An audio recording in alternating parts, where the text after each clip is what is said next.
আমরা যে ঘটনাগুলো শুনবো তার মধ্যে বেশ কিছু অডিও ক্লিপ রাখবো এবং আমরা বেশ কিছু আশা করছি যে কিছু আমরা ইমেইলও আজকে আমরা বেশি বেশি করে পড়বো। এবং আমরা যাচ্ছি আমাদের প্রথম অতিথির কাছে। আপনার নামটা একটু প্লিজ বলবেন, তারপরে আপনার ঘটনায় যাবো আমরা। আসসালামু আলাইকুম। ওয়ালাইকুম সালাম। কোথা থেকে এসেছেন? আমার নাম মোহাম্মদ শরীফ হোসেন, আমি আসছি মিরপুর 10 নম্বর থেকে। জি, আমার বাড়ি হচ্ছে লক্ষ্মীপুর জেলায়, আমার গ্রামের বাড়ি হচ্ছে ভবানীগঞ্জ ইউনিয়নে। তো রাসেল ভাই, আমি আমার এক ছোট ভাইয়ের ঘটনা বলবো আজকে। জি রাসেল ভাই, আমার ভবানীগঞ্জ বাজারে ব্যবসা আছে। তো আমার সাথের ব্যবসায়ী, ওর হচ্ছে একটা ক্রোকারিজ দোকান। ওর নাম হচ্ছে সুজন। তো আমাদের হচ্ছে 1 নং ওয়ার্ডে বাড়ি, ওদের হচ্ছে 2 নং ওয়ার্ডে। তো ভাই, আমি ওর কাছ থেকে কিছুদিন আগে এই ঘটনাটা জানছি। ঘটনাটা হচ্ছে ওর একদিন দুপুর বেলায় ও বাড়ি থেকে আসতেছে। তো আসার সময় দেখছে যে ওদের বাড়ির পাশে একটা মানুষ মারা গেছে, ওখানে কবর দেওয়া হয়েছে রাস্তার পাশে। তো আর মনে তেমন কিছু নিয়ে চলে আসছে ভাই। ও রাতের বেলায় যখন আমরা প্রায় সময় রাতে ভাইয়া বাজারে আড্ডা দিই অনেক রাত পর্যন্ত। তো সেক্ষেত্রে রাসেল ভাই, ওই একদিন যেদিন ঘটনাটা হয় সেদিন রাত 2টা-2:30টার সময় ও বাড়িতে গেছে। তো যাওয়ার সময় ও যে দুপুরে আসার সময় তো দেখছে যে ওখানে কবরস্থান, ওর আর মাথায় এত কিছু নাই। সে কবরস্থানে একটু আগে হঠাৎ ওর মনে হয়েছে যে এখানে আজকে একজন মানুষ কবর দিছে। তো নিজে নিজেই খুব ভয় পাইছে। ভয় পাওয়ার পরে ওর পাশে একটা ফ্রেন্ডের বাসা ছিল, ওই ফ্রেন্ডের নাম ধরে ডাকছে। ও আসছে, আসে ওরে বলছে যে কি হয়েছে। বলছে যে এইভাবে আমি ভয় পাইছি, ভয় পাওয়া ধরে ডাকতাম। তো ওই ফ্রেন্ড গিয়ে ওরে বাসায় দিয়ে আসছে। ওর প্রতিদিনের মতো খাওয়া দাওয়া করে ঘুমাইছে। ঘুমানোর পরেও কিছুক্ষণ পরেও ঘুমের মধ্যে স্বপ্নে দেখছে যে সিলের মতো অনেক বড় আকার একটা পাখি এসে কামড় মারতেছে। পরে তখন ঘুম ভেঙে যায়। ঘুমিয়ে যাওয়ার পরে আবার শুয়ে গেছে দুয়াটার উপরে। এরপরে পরের দিন সে আবার বাজার আসছে। বাজারে এসে আবার বাড়িতে ওই রাতে একটু আগেই গেছে। যাওয়ার পরে সে বাড়ি থেকে অন্য দিনের মতো খাওয়া দাওয়া করে ঘুমাইছে। ঘুমানোর পরে 2টা-2:30টার সময় ভাইয়া সে আবার আগের রাতের মতো সেম ওই স্বপ্নটা দেখছে যে একটা সিলের মতো আইসা ওরে আঘাত করতেছে। তো সাথে সাথে উঠে পড়ে ঘুম থেকে। উঠে যাওয়ার পরে তার আম্মারে ডাকছে। তো সে বাথরুমে যাবে, বাথরুমে যাওয়ার কথা বলছে। তার আম্মা উঠছে, হারিকেন নিয়ে উঠছে। ও যেহেতু স্বপ্নে দেখছে জিনিসটা ভয় পাইছে, তো হারিকেন নিয়ে ওঠার পর ওর আম্মা উঠানে ছিল, ও বাথরুমে গেছে। ও বাথরুম থেকে বের হয়ে দেখে যে ওর আম্মা উঠানে, গ্রামের বাড়িতে ভাইয়া পাতা থাকে, তো পাতা নিচ্ছে পাকঘরে। তো অল্প কিছু পাতা। তো ভাবছে ওর আম্মা তো উঠানে, ও আবার স্মোক করে ভাইয়া। আচ্ছা। তো পরে ও ঘরে চলে আসছে। আসার পরে ও ওখানে একটা সিগারেট ধরাইছে। খাওয়ার পর 10-15 মিনিট এর মধ্যে একটা সময় হয়ে গেছে। একটু ওয়েট করেছে ওইখানে, মানে সময় গেছে ওখানে। সময় যাওয়ার পর ও ভাবছে যে ওর আম্মা এখনো আসতেছে না। তো আবার ওর রুম থেকে ও বাইরে গিয়ে দেখে যে ওর আম্মা এখনো পাতা নিচ্ছে। আচ্ছা। তো পরে দেখতেছে যে মানে ও জিনিসটা বুঝছে যে ও যেহেতু ভয় পেয়েছে, ওর আম্মারা যাই বলতেছে, আম্মা তুমি এখনো কি করো এখানে। পরে ওর আম্মা ও যখন যাই ধরছে, ওর আম্মা একটু ফাল দিয়ে উঠছে। ওঠার পরে বলতেছে তুই কখন আসছস। ও বলতেছে আমি তো অনেকক্ষণ আগেই বের হয়েছি, তুমি তো এখনো পাতা নিচ্ছ। আর যেই কয়টা পাতা ওগুলো অল্প পাতা, একবারে নিলেই হয়।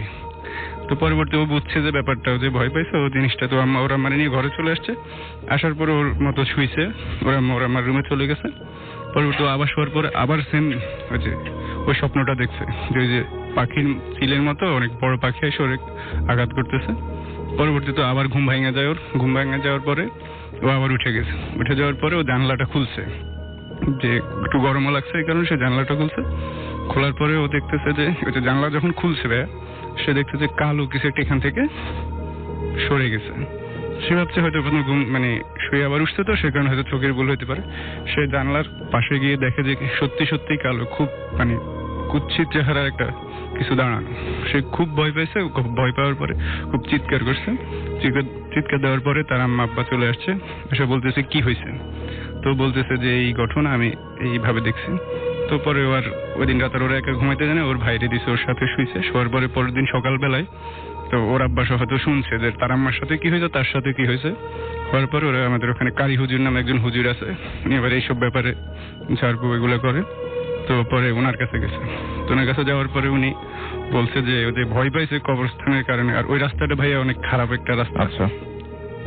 তো পরবর্তীতে হুজুর ওরা একটা তাবিজ দিছে। আর বলছে ভয় পাওয়াতে ওরা আরো ভয় লাগানোর জন্য এমন করতেছে। তো বলছে একটা তাবিজ দিছে, এই তাবিজটা যেন না হারায়। তাবিজটা যদি হারায় তাহলে তার ক্ষতি হইতে পারে।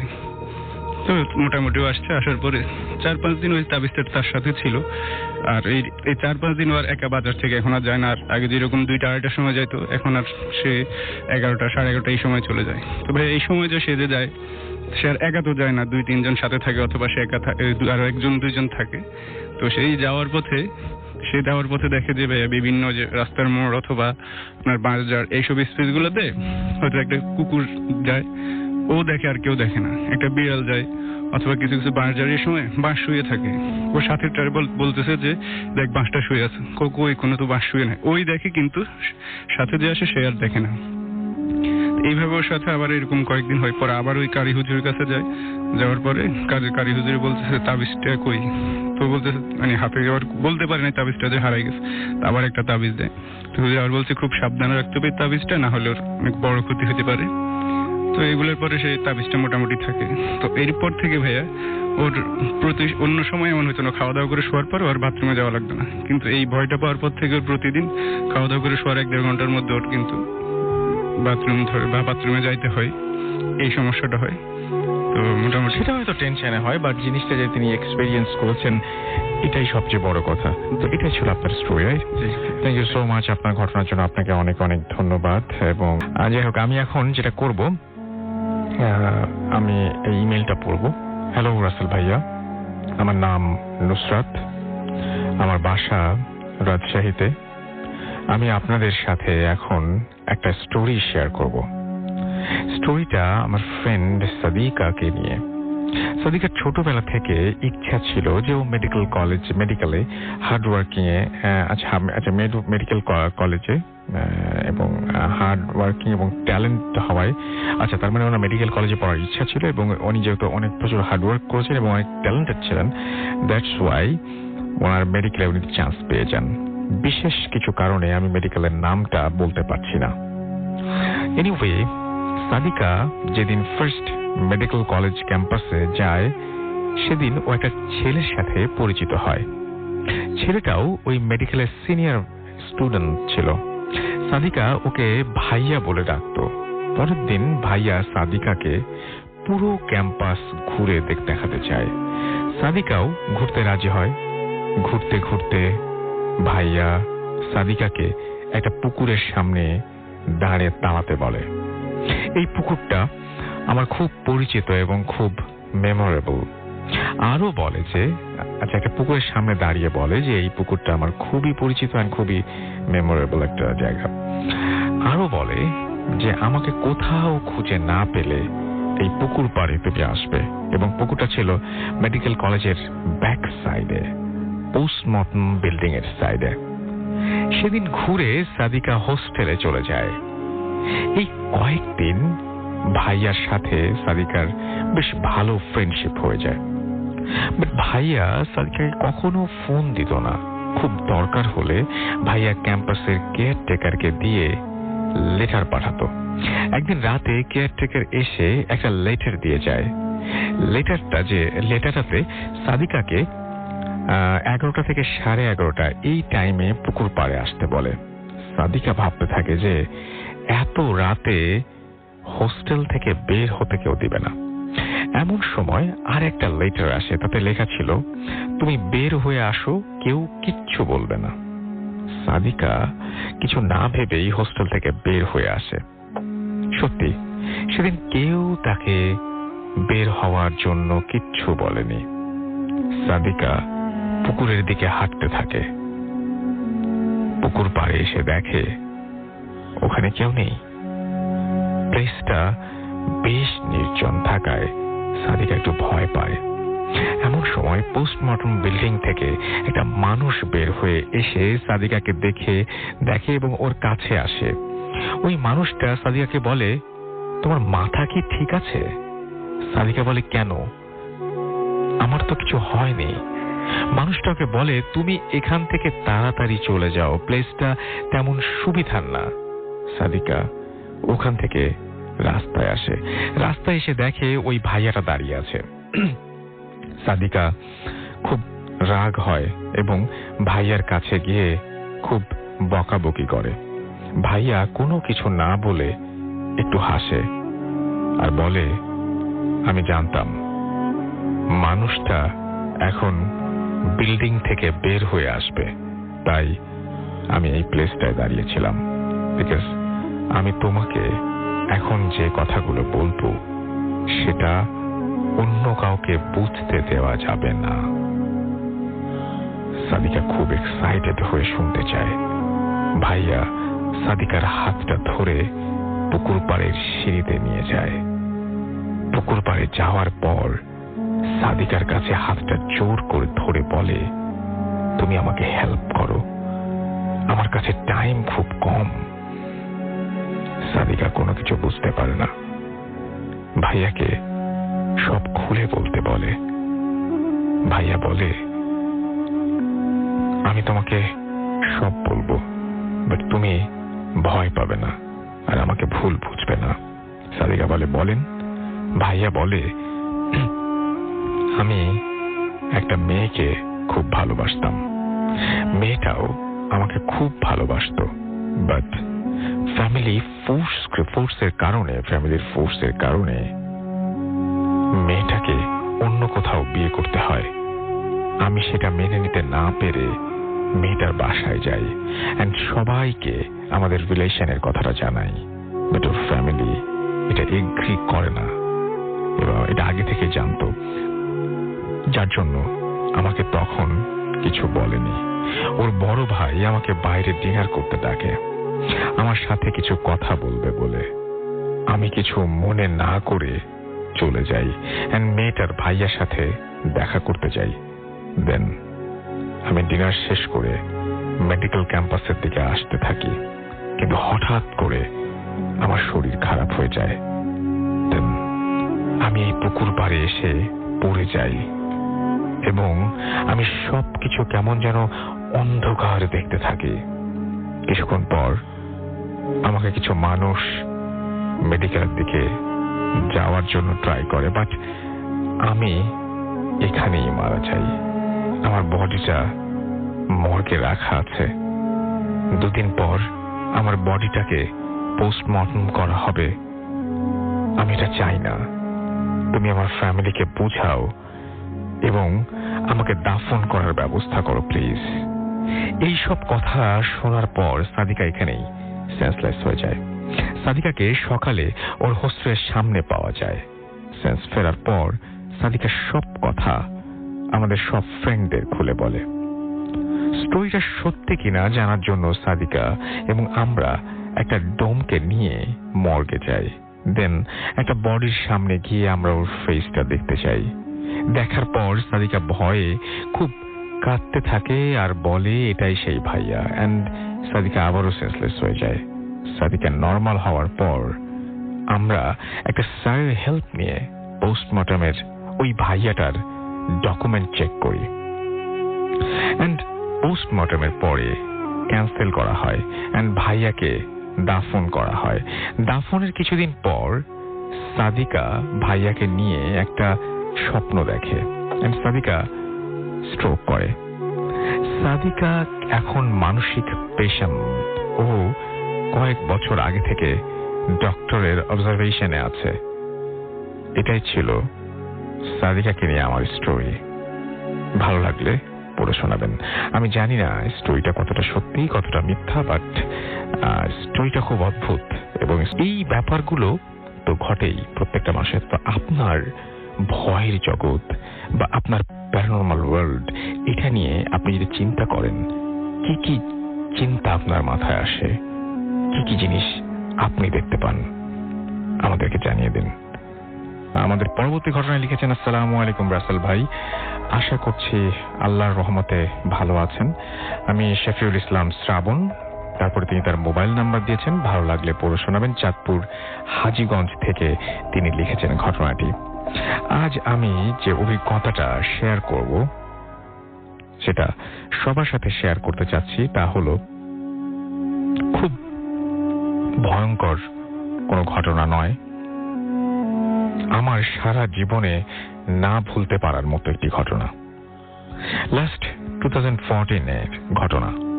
রমজানের ঈদ সামনে করে চিটাগং থেকে আমার দেশের বাড়ি রওনা দিলাম। চাঁদপুর জেলার হাজীগঞ্জের পাঁচই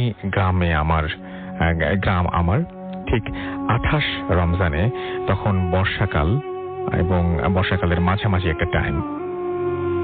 আমি বাস থেকে যখন নামি তখন রাত প্রায় 3টা। ঈদের টাইম, রাস্তায় কোনো কিছু না থাকায়, কোনো পরিবহন থাকারই কথা, বাট অনেক জোরের বৃষ্টির কারণে রাস্তা একদম শূন্য ছিল, একটা প্রাণীও নেই। আমি আবার বাসে উঠলাম, উঠে মোবাইলে গান শুনতে শুনতে আসছিলাম, যার ফলে মোবাইলটাও অফ, এবং মোবাইলটাও কিছুক্ষণের মধ্যে অফ হয়ে গেল। যেখানটায় নামলাম সেখান থেকে আমার বাসায় যেতে মাত্র 3 কিলোমিটারের পথ বাকি। জায়গাটার নাম সেন্দ্রা বাজার। সো আর দাঁড়িয়ে থাকলাম না, পায়ে হেঁটে পথ পাড়ি দিচ্ছিলাম। অনেক অন্ধকার, ঝড় বৃষ্টি, বাট মাঝে মাঝে বিজলিও চমকাচ্ছে। এবং সেই বিজলির আলোতে ভালো করে পথ দেখা যাচ্ছিল। নিজেকে ভয় মুক্ত রাখার জন্য নিজেই জোরে জোরে গান গাইতে চাইলাম। সত্যি কথা বলতে কি, একা হওয়ার কারণে কিছুটা ভয়ও লাগছিল। হঠাৎ করে আমার চোখ যায় একটা বাঁশঝাড়ের মাঝে। জায়গাটার নাম বুড়ির বাড়ি। ওই বাঁশঝাড়ের ভেতরে একটা মালা, as like তসবি, অর্থাৎ লাইক তসবি আমি দেখতে পাই, তসবির মতো, এবং একদম চকচক আলো নিয়ে জ্বলে আছে।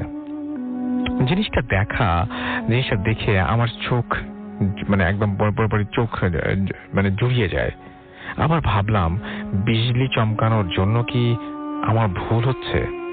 পরে কনফার্ম হলাম যে না, এটা বিজলির আলো না।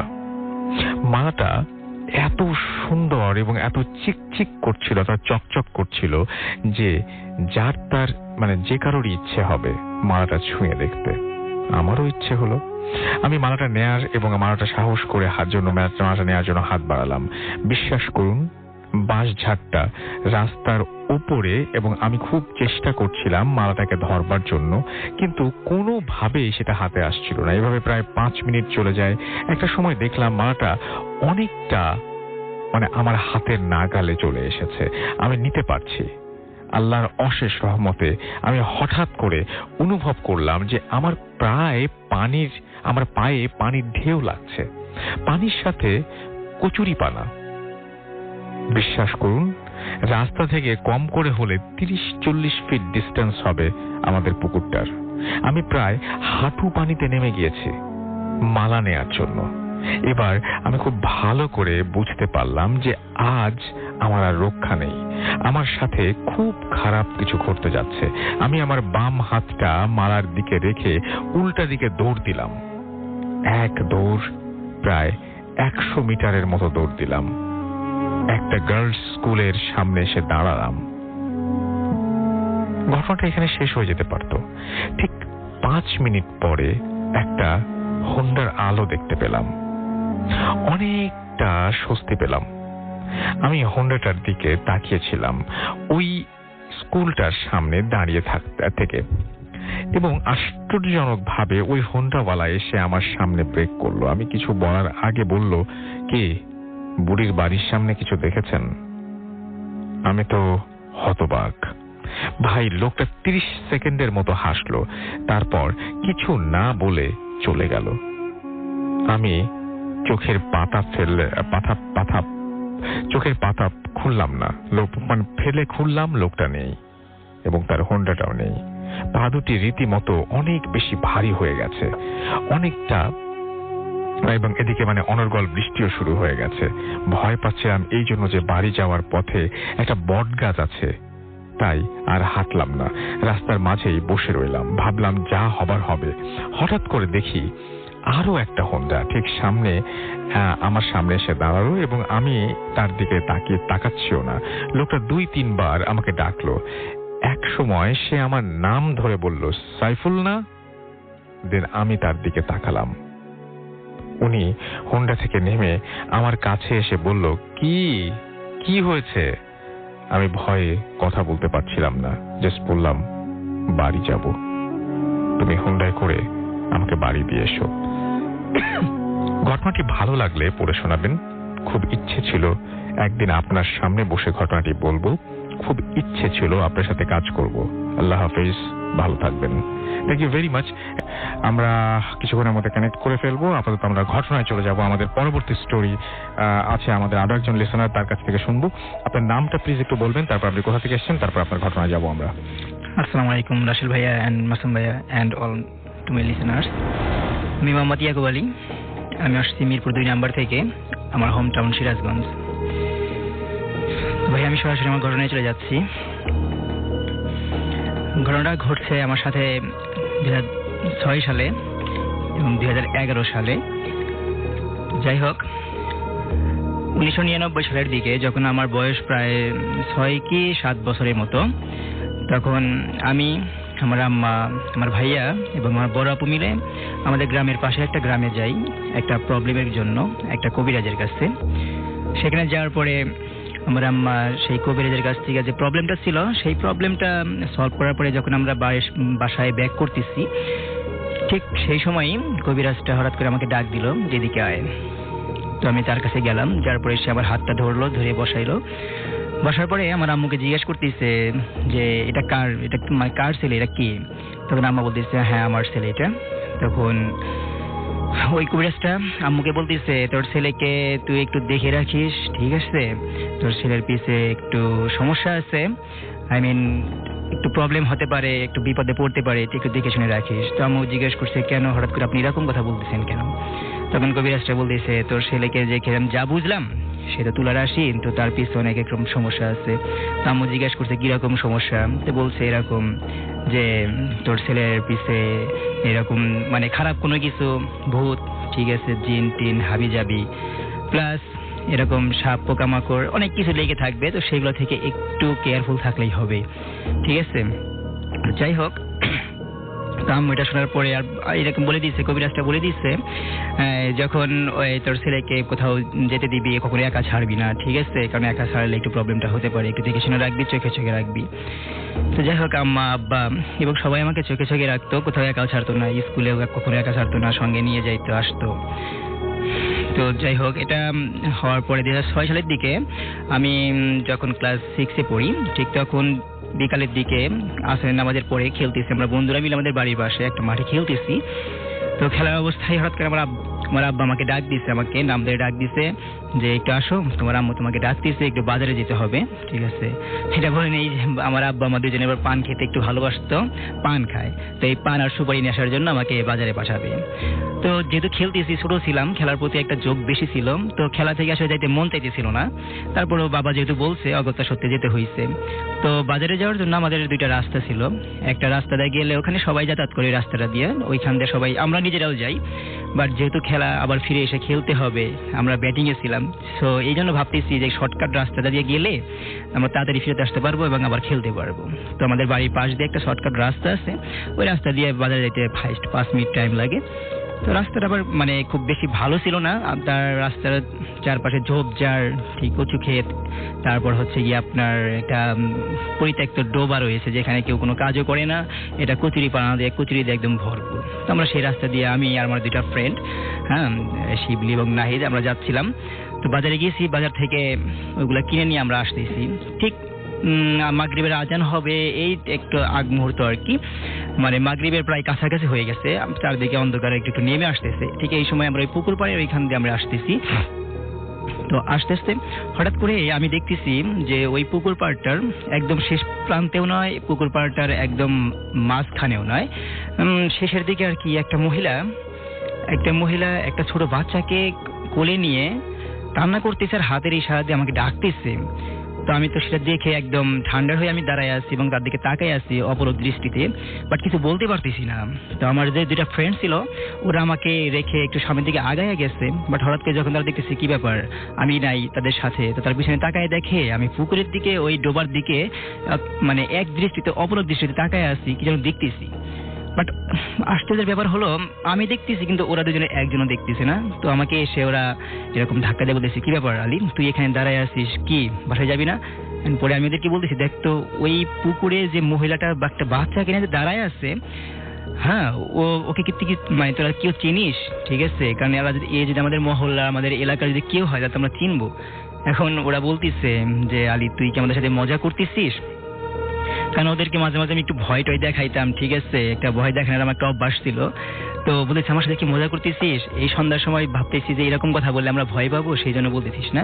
তো আমি ওদেরকে কোনোভাবেই বিশ্বাস করাইতে পারতেছি না যে হ্যাঁ আমি আসলেই দেখতেছি, বাট তোরা দেখার চেষ্টা কর, তোরা দেখতে পারবি। কিন্তু আসলে ওরা কেউ দেখতেছিল না, বাট আমি শুধু দেখতেছি।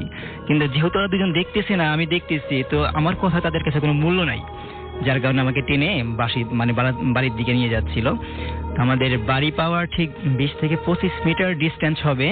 ঠিক এই সময়ই আমরা তিনজন যাইতেছি, হঠাৎ করে পিছন থেকে আমাকে একটা টোকা দিছে।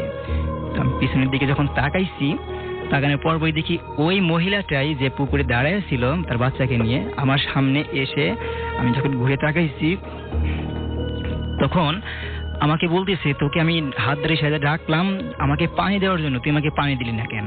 এই বলেই তার দুইটা হাত দিয়ে আমার গলা চেপে ধরছে।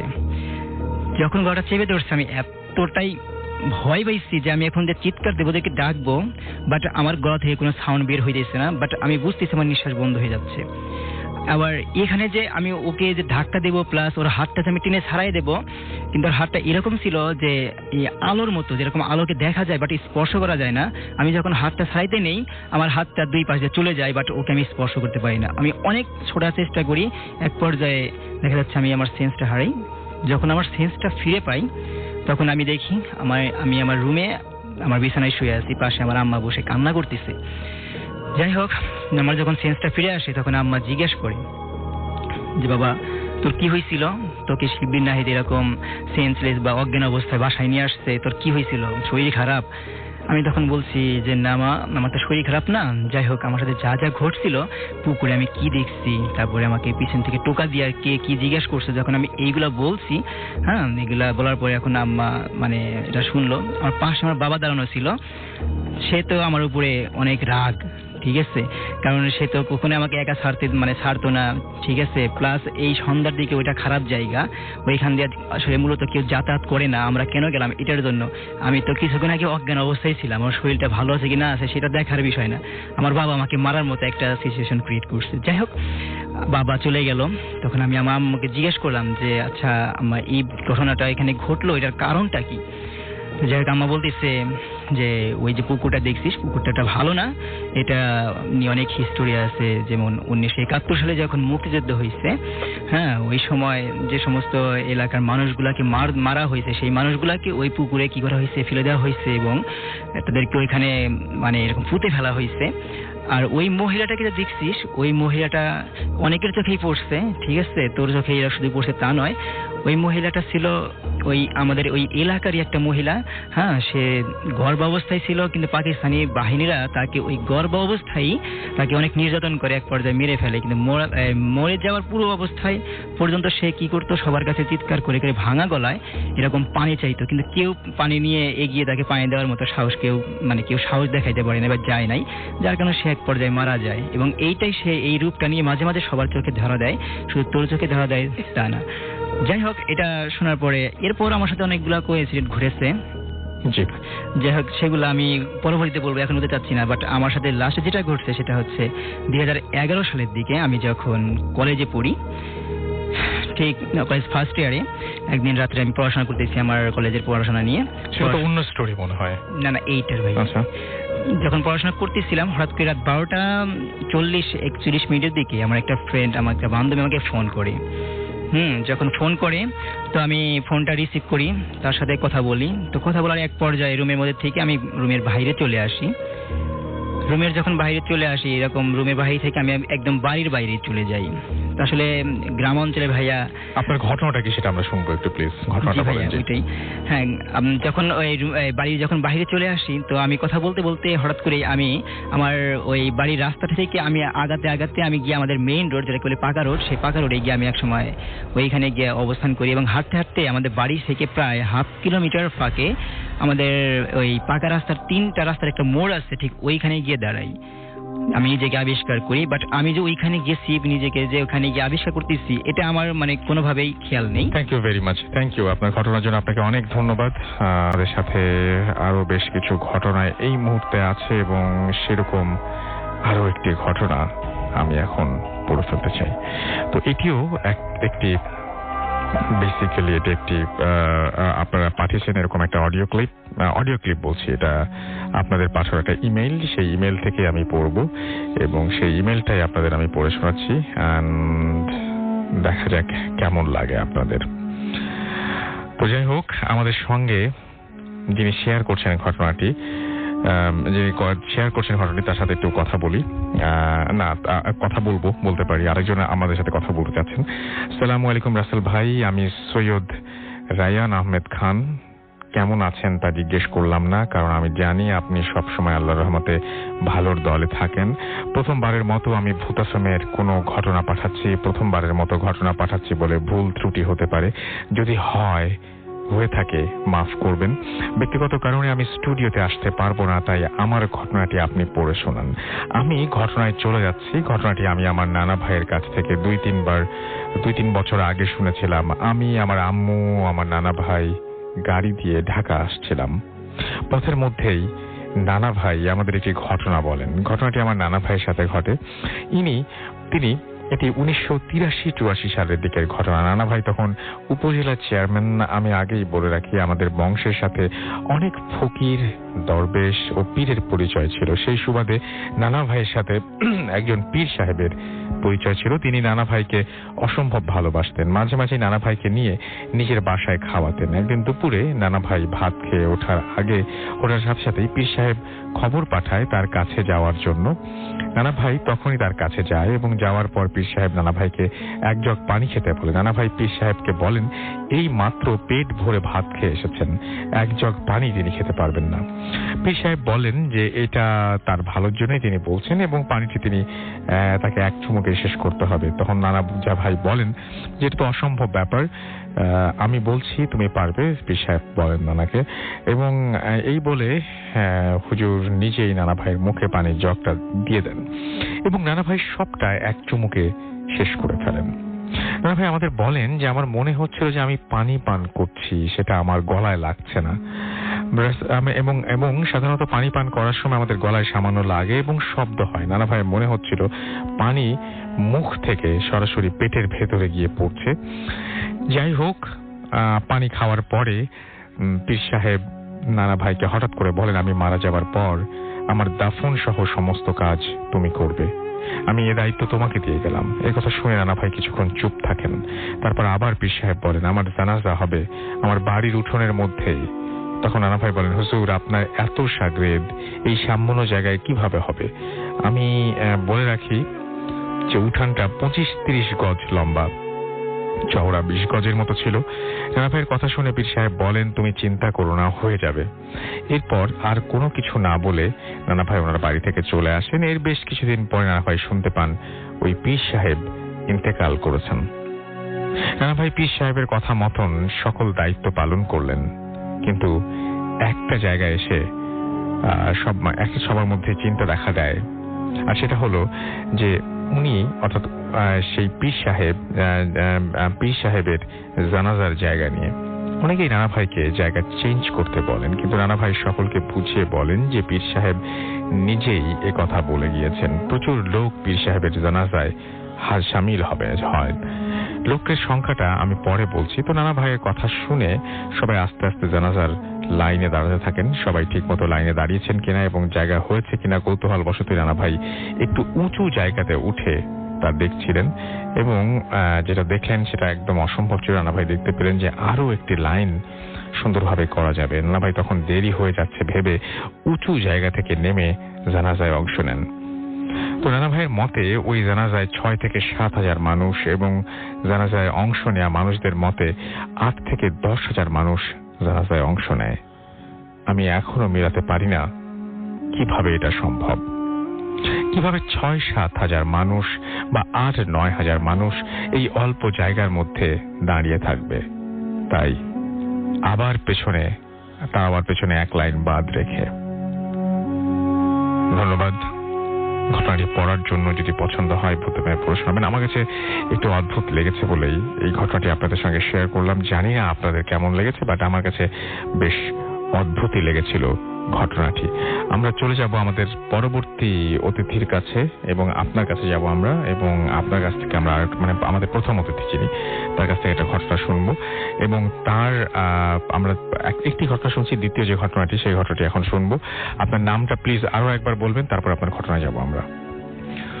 জি, আমার নাম হচ্ছে মোহাম্মদ শরীফ হোসেন। জি, আমি থাকি মিরপুরে, আমার গ্রামের বাসা হচ্ছে লক্ষ্মীপুর। জি, তো রাসেল ভাইয়া, ঘটনা হচ্ছে জি বলেন। ঘটনা হচ্ছে রাসেল ভাই আমার বয়স যখন 13-14 বছর, ওই সময়ের একটা ঘটনা। রাসেল ভাই আমাদের গ্রামের মানে আমার বাড়ির পাশে হচ্ছে বাজার, 4-5 মিনিটের রাস্তা বাজার। জি। তো রাসেল ভাই ছোট ছিলাম, আমাদের বাজারে আমাদের একটা দোকান ছিল। তো ওই দিন ছিল শনিবার, আমাদের ওইদিকে শনিবার এবং বুধবারে বাজার বসে আর কি। আচ্ছা। তো সন্ধ্যার পরে রাসেল ভাই আমি বাজারে গেছিলাম বাজার সদাই আনার জন্য। তো বাজার সদাই নিয়ে আসার সময় বাসার সদাই নিয়ে যখন আসতেছি রাসেল ভাই, একটা কথা বলি রাসেল ভাই, সেটা হচ্ছে আমাদের বাড়ির দুপাশে সব কবরস্থান, আর অন্য পাশগুলোতে হচ্ছে বাগান। আমাদের বাড়িটা অনেক বাগান, এর ভিতরে আমাদের চাচারা থাকে আর কি। তো রাসেল ভাই আমাদের ওই বাড়ির একটু সামনে গেলে সাত্তার এমপির বাড়ি বলে সবাই চিনে, এটা হচ্ছে আমাদের বাড়ির পাশেই। তো রাসেল ভাই আমি বাজার থেকে আসতেছি তখন প্রায় সন্ধ্যা 7:30 মতো রাসেল ভাই। এরপরে হচ্ছে আমি যখন আসতেছি বাজার থেকে, তখন রাস্তায় মানুষ খুব কম, সন্ধ্যার সময় তো মানুষ সবাই বাজারে যাচ্ছে, তখন আমি আসতেছি। আমি যখন আসতেছি ওই কবরস্থানের, আমাদের বাড়ির সামনে একটা কবরস্থান, যে কবরস্থানগুলো আছে এটার পিছনে অনেক বড় একটা বাগান আছে। এই বাগানে দিনেও মানুষ খুব কমই যায়, ওখানে মানুষজন খুব কম যায়। ওই বাগানের সামনে রাস্তার পাশে হচ্ছে কবরস্থানগুলো। আমি আসতেছি রাসেল ভাই, যখন একটু সন্ধ্যা মানে চাঁদের আলো ছিল রাসেল ভাই। পরবর্তীতে যখন আমি আসতেছি এই এমপির বাড়ির সামনে যখন আমি আসছি, আসার পর আমি দেখতেছি যে ওই বাগান থেকে কেউ একজন রাস্তার এদিকে আসতেছে। আমি ভাবছি কেউ হয়তো বাগান থেকে বের হচ্ছে বাথরুম টাথরুম সেরে, আমি এর অন্য কিছু মনে করি নাই। আমি আসতেছি, আমি যখন একটু আরো কাছে আসতেছি, ওই মানুষটা এসে রাস্তার পাশে এসে দাঁড়ায়, একটা কাটা গাছ আছে, মাদার গাছ বলি আমরা ওগুলোরে, ওখানে এসে দাঁড়ানোর পরে আমি ভাবছি যে সে হয়তো আমার কারণে একটু লজ্জা পেয়ে ওখানে দাঁড়ানো। আমি তখনও কোনো ভয় পাওয়ার মতো কিছু নেই। আমি যখন একটু 10-12 হাত একটু ডিস্টেন্সে দেখতেছি যে ওখানে দাঁড়ানো, আমি জিজ্ঞাসা করবো যে কে তুমি, দেবে এখানে দাঁড়ায় আছো কেন? আমি আরেকটু সামনে গিয়ে যখন দেখতেছি রাসেল ভাই ওর গায়ে হচ্ছে কালো চাদর মোড়ানো, কিন্তু মাথা নাই। আমি প্রথমে ভাবছি যে হয়তো আমার দেখার মধ্যে কোনো ভুল ছিল। আমি আবার ভালো করে একটু তাকায় দেখি যে আমি যেটা দেখছি সেটাই সত্যি, যে ওর মাথা নেই। তখন রাসেল ভাই আমি মানে এত বেশি ভয় পাই আমি অনেক জোরে একটা চিৎকার করে আমার দৌড় দিছে, মানে আমার পাশেই কিন্তু আমার বাড়ি। দৌড় দেওয়ার পরে আমার আর কিছু মনে নাই, আমি বাড়ির সামনে গিয়ে পড়ে গেছি। পরে সকালবেলায় আম্মা আমারে বলছে যে কি হয়েছে, যে রাতে এইভাবে চিৎকার করে এখানে এসে পড়ে গেছি কেন? তা আমি আমারে বলছি যে এইভাবে আমি রাতে সন্ধ্যে পরে আসার সময় এই জিনিস দেখলাম।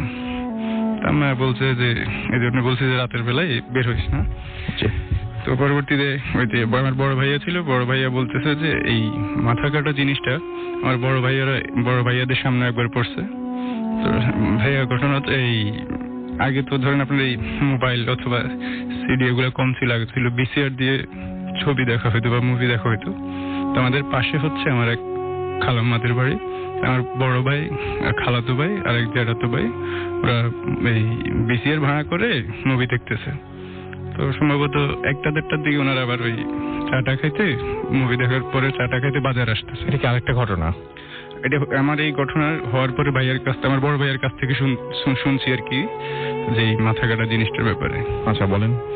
তো বড় ভাইয়া বলছে আর কি যে ভাইয়া বলছে যে আমরা এরকম না মুভি দেখার সময় যাওয়ার সময় আমাদের বাড়ির এখানেই সেম ওই জায়গাটাতেই এই ওনাদের ওই 3 রাস্তার একটা মোড় আছে আমাদের এখানে মসজিদের এখানে, ওখান থেকে মাথা কাটা জিনিসটা আসতেছে। ওনারা দেখে 3 জন ছিল, তো খুব সাহস করে ওনারা দৌড়ে বাজার দিকে চলে গেছে।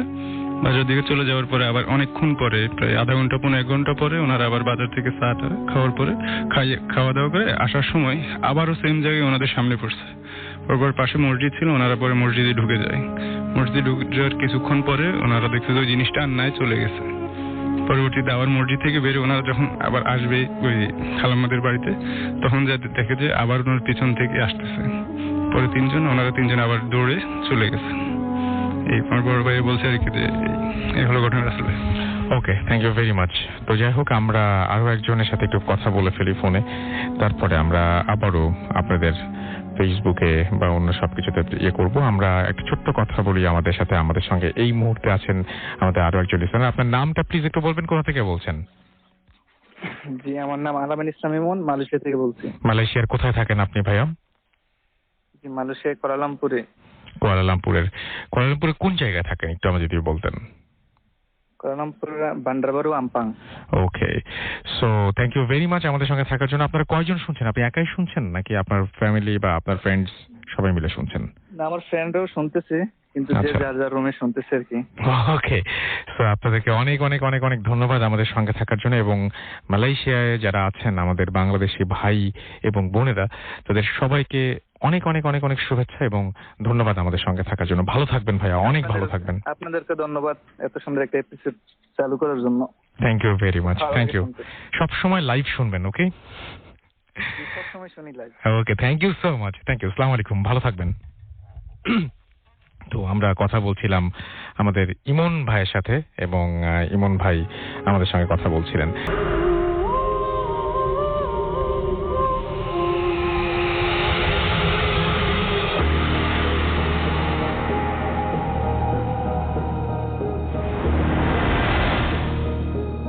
এই ঘটনাটি বছর 2 আগের হবে। একদিন আমরা আসছিলাম লন্ডন থেকে, আমরা থাকি জায়গাটা ইয়র্কের দিকে। লন্ডন থেকে ইয়র্কের ডিস্টেন্স 211-12 মাইল হবে। লাগে হলো প্রায় 4 ঘন্টার মতন, 3.5 থেকে 4 ঘন্টা আসলে ড্রাইভ। আর ইউজুয়ালি আমরা হাফ দ্য ওয়েতে সবসময় থামি, কোথাও কোনো একটা সার্ভিস স্টেশনে থামি। তো জার্নিটা একটানা করি না আর কি। আমি সেদিন ড্রাইভ করছিলাম, তো আমরা রওনা দিই হয়তো 6টার দিকে হবে। এক্সাক্ট টাইম আমার আসলে মনে থাকে না। 6টার দিকে আমরা রওনা দিয়ে 8:30, হয়তো 6:30টার দিকে হয়তো আমরা রওনা দিই। 8:30টার দিকে আমরা মাগরিব পড়ার জন্য সার্ভিস স্টেশনে থামি। মাগরিব পড়ি আর কিছু খাওয়া দাওয়া করি আমরা। তো মাগরিবের পরে আমার ধারণা 9:30টার দিকে মনে হয় আমরা আবার রওনা দিই। তো 2 ঘন্টার মতন তখন ডিস্টেন্স বাকি থাকে, যেখানে আমার নেভিগেশন দেখাচ্ছিল যে বাসায় পৌঁছাতে 11:30 বাজবে। তো যাই হোক, প্রায় মনে হয় 5-10 মিনিট ড্রাইভ করছি। রাস্তাটা দেখি হঠাৎ করে সামনে রাস্তা বন্ধ। এখানে বলে রাখি যে ইউকেতে রাস্তাগুলো এরকম যে এগুলো হাইওয়েতে, এটা বন্ধ হওয়ার কথা না আসলে। আর বন্ধ হলেও একটা ডাইভার্সন দেওয়া থাকে, যে কোনো একটা জায়গায় যদি কোনো ইমার্জেন্সি কোনো কারণে বন্ধ হয়, একটা ডাইভার্সন তাহলে পাশের টাউন দিয়ে ঘুরে ওই বন্ধের রাস্তা ব্লক জায়গাটা পার হয়ে তার ফরওয়ার্ড হয়ে আপনি আরেক জায়গায় দিয়ে সেখানে সেই সেম রাস্তায় গেলেন। আমার এই রাস্তাতেই ধরেন যে 120 মাইল অথবা বেশিক্ষণ চালাতে হবে। তো যাই হোক, দেখি যে হ্যাঁ বন্ধ জায়গাটা এক জায়গায়, আর তার পাশে একটা ডাইভার্সন দেওয়া আছে বাম দিকে একটা টাউনের দিকে। তো আমরা তো ভালোই সেখানে ডাইভার্সন দিয়ে সেই শহরে ঢুকলাম। ঢুকেই দেখলাম যে একটা গোলচক্কর থেকে ডাইভার্সনটা দেখাচ্ছে, ধরেন গোলচক্কর থেকে 4-5টা রাস্তা চলে গেছে বিভিন্ন দিকে, একটাতে দেখাচ্ছে ডাইভার্সন। যাই হোক, ওই দিক দিয়ে রওনা দিলাম। যেতে যেতে দেখি ডাইভার্সনের আর কোনো নোটিস দেয়। আর নেভিগেশন অলরেডি আমাকে রাস্তা দেখাচ্ছে যে যেখান দিয়ে যেতে হবে। নেভিগেশন অটো সেট করে ফেলে সবসময় নিজেকে, যেখানে ওখান থেকে সে আমার বাসায় যাওয়ার জন্য যে রাস্তা যেতে যেতে সেটা ফলো করে প্রায় 5-10 মিনিট পরে, 5-10 মিনিট হবে, বেশি হবে না, 10 মিনিট আবার মেইন রোডে এসে পড়লাম। মেইন রোডে এসে পরে 8 মিনিট যাওয়ার পরে দেখি আবার সেই same diversion, same road block diversion. অবাক কাণ্ডে এতক্ষণ ঘুরে টুরে আসলাম, ঠিক আবার আগের জায়গাতে কিভাবে আসলাম না, অবাক হয়ে গেছি। অবাক হলেও ভাবলাম যে তাহলে মনে হয় আমরা ডাইভার্সনের নোটিশটা ভুল করে অন্যটা নিয়ে নিয়েছি, কিছু একটা হবে। তা আবার সেই ডাইভার্সন দিয়ে সেই টাউনে আবার ঢুকলাম। আবার গোচক করে এবার ঠিক মতোই যে আস্তে আস্তে দেখে যেখানে ডাইভার্সন দেখাচ্ছে সেটা দেখে আবার 5-10 মিনিট পরে, 5-7 মিনিট পরে হবে, 5 মিনিটও না আবার 10 মিনিটও না, কম 7-8 মিনিট পরে আবার মেইন রোডে এসে পড়লাম। আর তার 1 মিনিট পরে দেখি আবার সেই জায়গা, সামনে রোড ব্লক এবং গ্রাম সেই শহরের ডাইভার্সনটা। অদ্ভুত কাণ্ড, এটা কিভাবে হয়? আমরা তো বুঝতে পারছিলাম না কি করব, যে কি ব্যাপার। তারপরে এবার আবার সেই শহরে ঢুকলাম, ঢুকে সেই গোলচক্র দিয়ে ওই যে ডাইভার্সন দেখাচ্ছিল সেটা বাদ দিয়ে যতগুলি ছিল রাস্তা সবগুলি ট্রাই করছি। এবং এইভাবে সেই রাতে মনে হয় 9টার দিকে মনে হয় সেই রোড ব্লকের সিচুয়েশনে পড়েছিলাম। আর তারপরে রাত্র প্রায় 12টা বা 1টা হবে, 12:30 1টা পর্যন্ত শুধু ঘুরলাম ওই শহরের যতগুলি রাস্তা আছে সবগুলো দিয়ে ট্রাই করলাম, সবগুলো দিয়ে এট দ্য এন্ড আমরা ফেরত আসি ঠিক রোড ব্লকের আগে। অদ্ভুত ভুতুরে অবস্থা, আমরা যেন মানে ইংল্যান্ডের একটা ছোট শহরে আটকা পড়ে গেছি, কিছুতেই বেরোতে পারছি না। সেখানে কোনো মানুষ নাই, কোনো গাড়ি নাই, অদ্ভুত ব্যাপার। এইভাবে এই সমস্ত দেশের শহরগুলি আসলে নির্জনই। আর অত রাতে 10টা 11টার দিকে, 11টা, তখন তো অলরেডি 11টা 12টাও বেজে গেছিল। আমি যা ঘুরতে অন্ধকার কি একটা রোডটা নিয়েছিলাম যেটা ছিল পুরো কান্ট্রি রোড, যেখানে কোনো লাইটও ছিল না, অন্ধকার রাস্তা। সেখান থেকে ঘুরতে আবার সেই একই জায়গায়, মানে গোলক ধাঁধার মতন ঘুরতেইছি। এর মধ্যে তো আমার বাচ্চা ছিল, আমার হাজবেন্ড, আমরা সবাই মানে মোটামুটি মানে অবাক কাণ্ড, মানে অবাক হয়ে গেছি, ভয়ও পাচ্ছিলাম যে কি ব্যাপার, এখান থেকে বেরোতে পারবো না, মানে কিভাবে। এর মধ্যে গাড়িতে লোক প্রায় মানে কমে গেছে। আর এই শহরগুলিকে বলে রাখি, এটা সবগুলো শহরই সেলফ কন্টেন্ট, শহরের ভিতরে ধরেন যে সবকিছুই আছে, এমন না যে এই শহরে এটা আছে অন্য শহরে নাই, এ ধরনের কিছু না। তো ওখানে এরকম ছিল যে সেলফ সার্ভিস পেট্রোল পাম্প থেকে আমার গাড়িতে আমি তেল ভরে নিলাম। একটা সুপার মার্কেট ছিল যেটা 24 আওয়ার্স। ওখানে গিয়ে জিজ্ঞেস করলাম কয়েকজনকে যে ওরা মানে এমনিতেই অত রাতে আসলে লোক বেশি ছিল না, তো ওদের সাথে কথা বললাম যে ওরা রাস্তা ব্লক বা এরকম কিছু জানে কিনা, মেইন রোডটা ব্লক কেন। তো যাকে জিজ্ঞেস করলাম সে কিছুই বলতে পারলো না, বললো যে আই ডোন্ট নো এনিথিং। এর মধ্যে আমরা একবার একটু পুলিশ স্টেশনে গেলাম। পুলিশ স্টেশনটা অপরাধ বন্ধ হয়ে গেছিল, কিন্তু দেখলাম যে ওখানে আফটার আওয়ার্স এমার্জেন্সি কলের ব্যবস্থা আছে। তো ওখান থেকে কল করলাম এমার্জেন্সিতে, ওরা বললো যে ওরা রাস্তা ব্লকের কোনো খবর জানি না। আর আমি লোকেশনটা বললাম যে এখান থেকে আমি কিভাবে যাবো যাওয়াতে। তো সে আমাকে কিছু একটা বলছে আসলে, কিন্তু সেটা আমি ঠিক ফলো করতে পারিনি। আমরা তো কোনো রোড দিয়ে বেরোতে পারতেছি না, হয়তো আসলে ওকে আমি বুঝাতেও পারতেছিলাম না যে আমি যে রোড দিয়ে ট্রাই করি কেন আমি একটা জায়গায় এসে পড়তেছি যে জায়গা থেকে রাস্তা বন্ধ, এবং সেটা আমাকে লেফট দিকে ইন্ডিকেট করতেছে যে শহরের ভিতর দিয়ে যেতে হবে। শহরের ভিতর দিয়ে কোনো রাস্তা দিয়ে আমি বেরোতে পারি।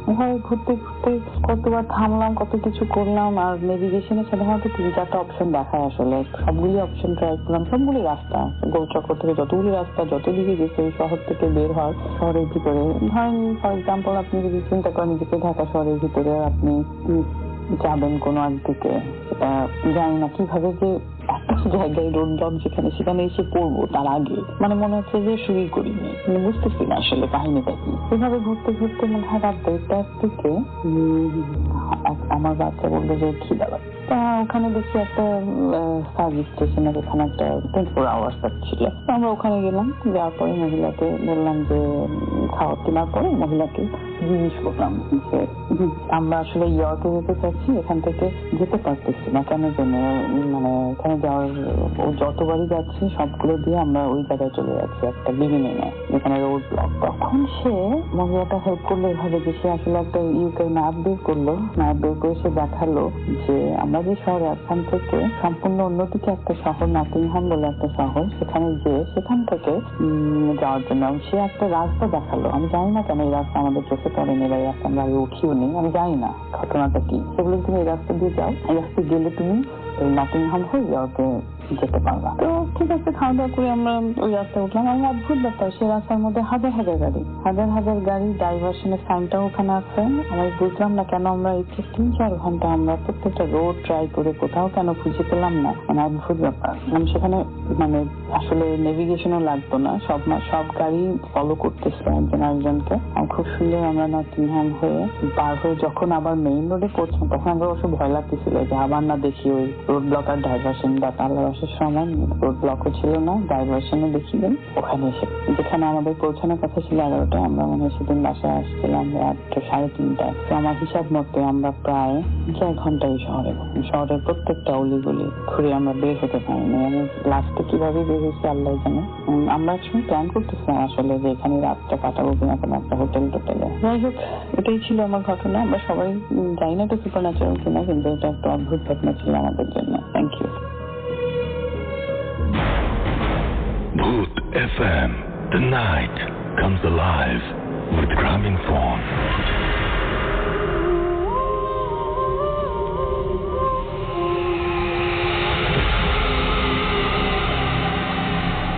ওয়েলকাম ব্যাক, শুনছেন সবসময় রেডিও 48.0 FM। আমি রাসেল আছি সাথে। অ্যান্ড আপনারা যারা হতাশ হয়ে যান, ইনবক্স করেন কিন্তু রিপ্লাই পান না, মানে now we are very active. এবং আপনারা যারা হচ্ছে ইনবক্স করবেন, আপনারা আশা করছি রিপ্লাই পেয়ে যাবেন। স্পেশালি ভূত ফিল্মের দিন তো কোনো কথাই নেই, আপনারা অফকোর্স রিপ্লাই পাবেন। সো আমাদেরকে অবশ্যই ইনবক্সে জানান আপনাদের বিভিন্ন প্রবলেম, আপনাদের বিভিন্ন চাওয়া পাওয়া সবকিছু। আমরা চেষ্টা করব আপনারা যা চাচ্ছেন সেই অনুযায়ী কাজ করতে। এনিওয়েজ, আমরা চলে যাব একটা ঘটনায়, আরো একটি ঘটনা, এবং এই ঘটনাটি পাঠিয়েছেন ওমান থেকে আমাদের একজন লিসেনার, এবং আমি পড়ে শোনাচ্ছি ঘটনাটি। যেভাবে লিখেছেন সেভাবেই পড়ছি।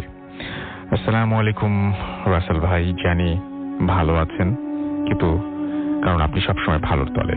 আমি অভি, আমি ভূত এফএমের একজন নিয়মিত লিসেনার। আমার কাছে অসংখ্য ঘটনা আছে, তার মধ্যে আমার এক্সপেরিয়েন্স করা একটা ভয়ঙ্কর ঘটনা আজ আপনাদের সাথে শেয়ার করব। আমি এখন ওমানে আছি, তাই আমার পক্ষে স্টুডিওতে এসে ঘটনা শেয়ার করা সম্ভব না, বুঝতেই পারছেন। ঘটনাটা যদি ভালো হয় তাহলে সবাইকে পড়ে শোনাবেন। আমি ওমানে একজন ট্রাক ড্রাইভার হিসেবে আছি। ঘটনাটা আমার সাথে ড্রাইভিং করার সময় ঘটা। সেদিন আমি একটু বেশি ভয় পেয়েছিলাম। ঘটনার দিন বিকেল 5:30 আমি কিছু দামি জিনিস নিয়ে ওমানের রাজধানী মাস্কাট থেকে সালালা নামক জায়গায় যাওয়ার জন্য আল্লাহর নাম নিয়ে চলতে শুরু করি। সালালা মাস্কাট থেকে 1000 কিলোমিটার দূরে অবস্থিত। সেখানে যেতে প্রায় 12 ঘন্টা সময় লাগে। ঘটনা শুরু হয় আমার সাথে যখন আমি সালালা থেকে মাত্র 150 কিলোমিটার দূরে। জায়গাটার নাম অবশ্য আমি বলতে চাই না। তখন সময় 1:30 কি 2টা হবে। আমি আপন মনে গান শুনতে শুনতে যাচ্ছিলাম পাহাড়ের মধ্যে দিয়ে। হঠাৎ আমার গাড়ির সামনে আমি একটা ছাগল দেখতে পেলাম, তাই সাথে সাথে ব্রেক করলাম, কিন্তু অনেক দেরি হয়ে গিয়েছে। গাড়িটা ছাগলের ওপর দিয়ে চলে গেল এবং একটু দূরে গিয়ে থামলো। তারপর আমি গাড়ি থেকে নেমে পেছনে তাকিয়ে দেখতে লাগলাম ছাগলটার কি অবস্থা। কিন্তু আশ্চর্যজনক বিষয় হলো সেখানে কিছুই ছিল না। আমি পুরোপুরি হতবাক হয়ে গেলাম এটা দেখে, কারণ আমি স্পষ্ট দেখছিলাম ছাগলটা আমার গাড়ির নিচে পড়েছে। যাক, আমি ভাবলাম হয়তো ছাগলটা বেঁচে আছে এবং চলে গেছে। আমি আবার গাড়িতে ফেরত এসে আবার চলা শুরু করলাম। কিন্তু এবার শুরু হলো আমার সাথে আসল ঘটনা। কিছু দূর যাওয়ার পর আমি আমার গাড়ির লাইট দিয়ে দেখলাম একটা মহিলা লাল শাড়ি পরে রাস্তার সাইডে দাঁড়িয়ে হাত নেড়ে সিগন্যাল দিচ্ছে। কিন্তু এদেশে লিফট দেওয়া নিষিদ্ধ, তাই আমি গাড়ি চালিয়ে মহিলাকে ক্রস করে মানে জাস্ট এগিয়ে গেলাম এবং কিসের কৌতূহল বশত জানি না আমি লুকিং গ্লাসে পেছনে তাকালাম, কিন্তু কিছুই দেখতে পেলাম না। আর আমার পেছনে কোনো গাড়িও ছিল না যাতে মহিলাটি উঠবে। এবার আমি একটু ভয় পেলাম, কিন্তু এবার যা আমার সাথে ঘটলো তা যেন আর কখনো কারোর সাথে না ঘটে। আমার গাড়ির ভেতরে লাইট বন্ধ ছিল। আমার সিটের পেছনে আমি ক্লান্ত লাগলে শোয়ার জন্য কাঠ দিয়ে একটা ছোট্ট বিছানার মতো বানিয়ে রেখেছিলাম। তো আমার কাছে মনে হলো সেখানে কেউ শুয়ে আছে। তো আমি পেছনে ফিরে যা দেখলাম তা হলো আমি রাস্তায় যে মহিলাকে দাঁড়িয়ে থাকতে দেখেছিলাম সেই মহিলা আমার গাড়ির পেছনে শুয়ে আছে। অন্ধকারের কারণে আমি মহিলাটির চেহারা দেখতে পেলাম না। আমি কিছু ভাবতে পারছিলাম না। আমি গাড়ি ব্রেক করে সাইড করে ভেতরে লাইট চালিয়ে আবার পেছনে দেখলাম, কিন্তু সেখানে কিছুই ছিল না। এবার আমার নাকে একটা তীব্র মাংস পচা গন্ধ এসে লাগলো এবং আমি দেখলাম আমার পাশের সিটে সেই মহিলাটি বসা এবং মহিলাটি আমার দিকে তাকিয়ে আছে। এবার আমি মহিলাটির চেহারা দেখতে পেলাম, আর যা দেখলাম তা হলো মহিলাটির চেহারা রক্তাক্ত এবং চেহারার এক সাইডে যেন চেপে আছে। মহিলার চোখ দুটোর মধ্যে একটি নষ্ট হয়ে গেছে, অন্য একটি চোখ লাল। এই দৃশ্য দেখে আমি আর টিকে থাকতে পারিনি। আমি সাথে সাথে সেন্সলেস হয়ে যাই। সকালে হাইওয়ে পুলিশের ডাকে আমার হুঁশ ফেরে। পুলিশ আমাকে জিজ্ঞেস করে কি হয়েছে, আমি সব খুলে বলি। সেখান থেকে যা জানতে পারি তা হলো এখানে নাকি আগেও অনেকের সাথে এমন ঘটনা ঘটেছে, আর সবগুলোই নাকি ট্রাক চালকের সাথেই ঘটা। এটা ছিল আমার ঘটনা। ভালো লাগলে পড়ে শোনাবেন। আল্লাহ হাফেজ। আবির হাসান অভি, ওমান। এখন ঘটনা হচ্ছে যে এই মহিলাকে হতে পারে যে ইনি হয়তো ট্রাক ড্রাইভারের সাথেই বারবার ঘটছে, তার মানে ইনি হয়তো কোনো ট্রাক ড্রাইভার দ্বারাই ক্ষতিগ্রস্ত হয়েছেন। সেই জন্য হয়তো ট্রাক ড্রাইভাররাই তাকে দেখতে পান বারবার ঘুরে ফিরে প্রতিবার, এবং বিভিন্ন বিপদের সম্মুখীন হন। মানে বিপদ তো আর হয় না, এক্সপেরিয়েন্স করেন আর কি, তাই না? হতে পারে।